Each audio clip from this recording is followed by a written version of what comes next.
Vanderkoop, qui s'en vont pour leur rallye également.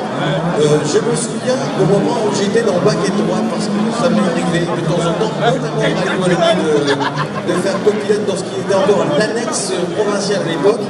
Et on s'était retrouvé un peu à la place de ces équipages à passer devant le public. Alors parfois on demande au pilote, est-ce qu'on peut voir le public? Et ils vous répondent tous, non, on ne fait pas attention, le public, non, c'est un truc qu'on n'a pas le temps de regarder, tout ça. Ben, je peux vous dire que quand il y a le public qui est là, on n'a pas l'habitude, on le voit, le public. Et donc, tous ceux qui sont en voiture là-bas, qui ont l'habitude de passer dans les spéciales, où il y a des gens qui ne voient pas, le spécial d'après, eh bien, sont face à un public, cette tribune, on la voit, croyez-moi, même du coin de l'œil, mais ça impressionne toujours. Alors voilà, vous mettez un peu la pression sur ces équipages qui, eux aussi, ont dû réunir le budget pour pouvoir s'aligner et affichent fièrement chacun les couleurs de leur sponsor, sauf la toute première voiture qui, si je ne m'abuse, doit pas être 100% blanche. Hein. C'était presque une voiture de série, celle-là. C'est pas interdit, nous sommes tous sponsorisés pour venir avec le Peugeot 207 RC, le 2, c'est une belle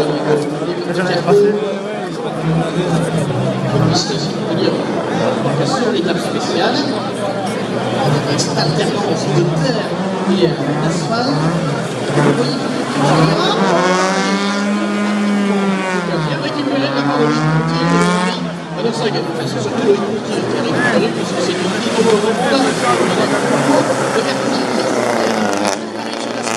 et on a l'impression que c'est même plus glissant à la terre, en fait, le retour sur l'asphalte, avec cette petite boue, cette petite pellicule de terre et d'eau qui s'est déposée, et ça va être spectaculaire. Alors, on a quand même tout prévu au rallye de Wallonie, parce que si vous regardez à l'arrière de l'esplanade, il y a un tonneau à eau, qui n'est pas un tonneau à purin, avec la marque donnée dessus, un de nos partenaires, qui est là pour arroser la piste.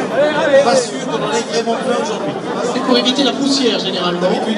Je crois que ça va aller de ce côté-là.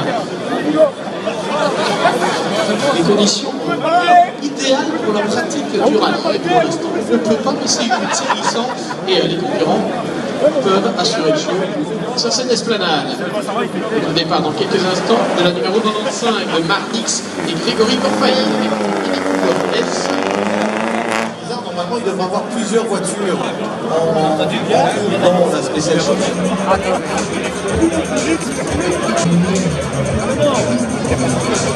Regarde.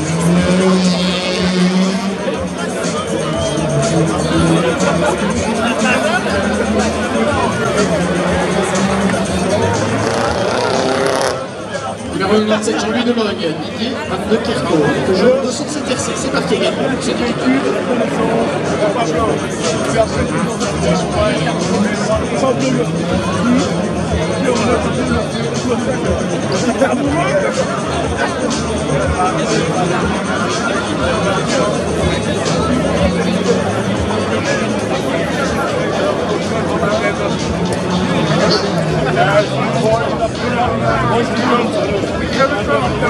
Voilà, vous aurez pu apprécier brièvement la décoration de la Mini. La Mini Marnix Corfailly et Grégory Corfailly. La mini dentelle, on va l'appeler. La Mini dentelle. Il fait dans la finesse. Un riche plaqueur, on dit tout petit.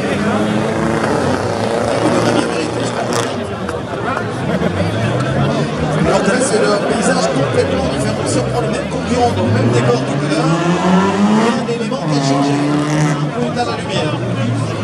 Et eux ont allumé les leurs, bien sûr, puisque les rampes de fête sont maintenant de sortie. Dommage, je ne sais pas, vous avez été vous réfugier pour être bien positionné et apprécier le spectacle dans cette deuxième spéciale. Et sinon, on va jouer à Château-Ciel.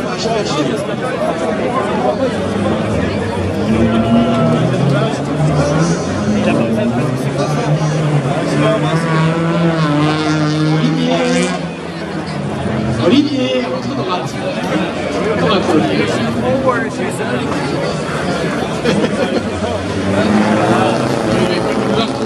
On a des habitudes. Hein.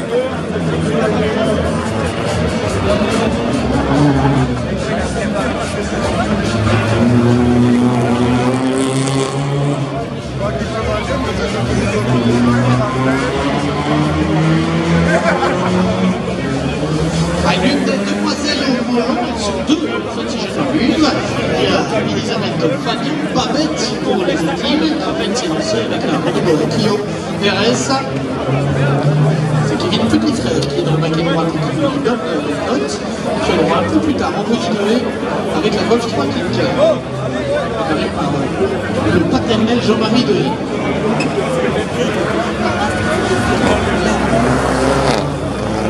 Une Logne et Didier Van de Kerkhove qui vont quitter l'esplanade.